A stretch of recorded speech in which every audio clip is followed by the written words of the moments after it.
Some things seemed to fit as though made to order.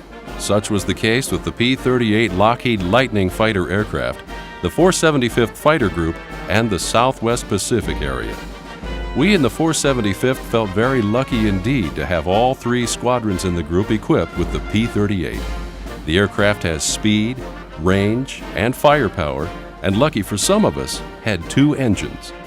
When most of your missions require long flights over open ocean, jungle, swamps, and mountains, you appreciate the 2 fans. What I can tell you is that we were totally dedicated to the mission assigned to us and were completely convinced that the course our country was taking was not only proper, but necessary. In case there is another real war, I hope the country will respond the same. Colonel Charles H. McDonald. The preface of the official history of the 475th Fighter Group states that the urgent necessities of war brought it into existence. It grew up and thrived on combat. Its performance has justified its existence. Perhaps that one statement accurately summarizes the subsequent history of the 475th Fighter Group. It was born on the exigencies of the New Guinea Air War. Its pilots were the most daring, aggressive, and well-drilled in the Southwest Pacific, and it carved an impressive record from the time that it entered combat. The late Pete Madison, a lieutenant in the 475th, summed up the reason the group was so impressive during the war. It wasn't just the aircraft, but the men who flew them.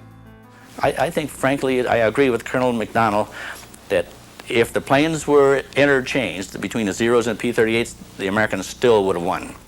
The pilots being sent to the Pacific Theater were young men of various ages. They were all trained first in the U.S. and then sent to fight the war. Retired Air Force Colonel Perry Dahl, a young 19-year-old lieutenant and fighter ace during the war, describes his and a fellow pilot's introduction into the 432nd Squadron of the 475th.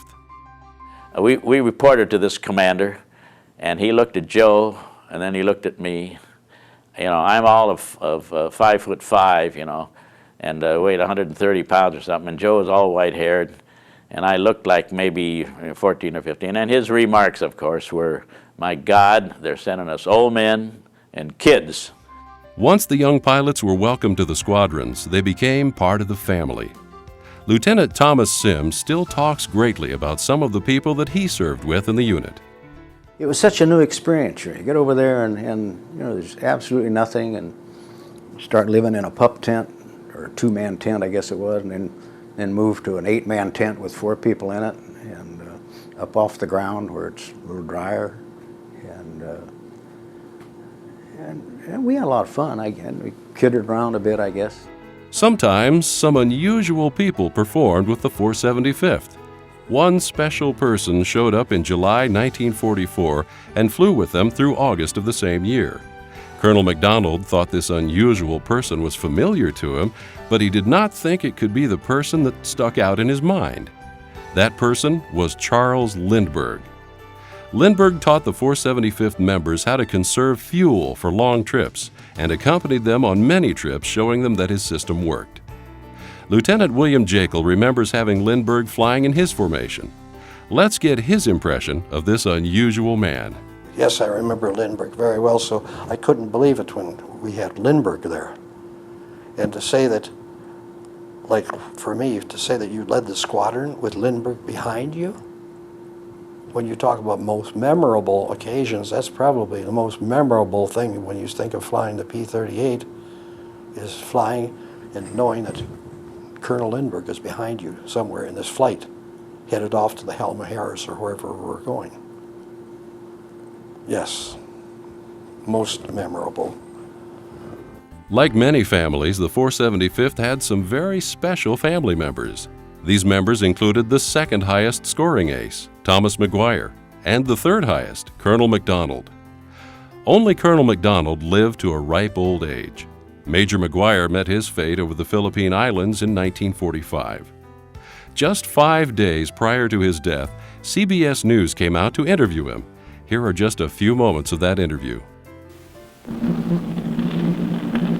There's a P-38 Lightning fighter here on Leyte Island in the Philippines with 38 Japanese flags painted on the fuselage, each one representing one Jap plane that will never fly again. In the studio today is the skipper of that plane, Major Thomas D. McGuire, Jr. of Ridgewood, New Jersey. top ace of the 475th Group of the 5th Fighter Command. How long has it taken you to run up this score of 38 Jap kills, Major? Just 17 months. 14 of the kills were made here in the Philippines in the last 2 months.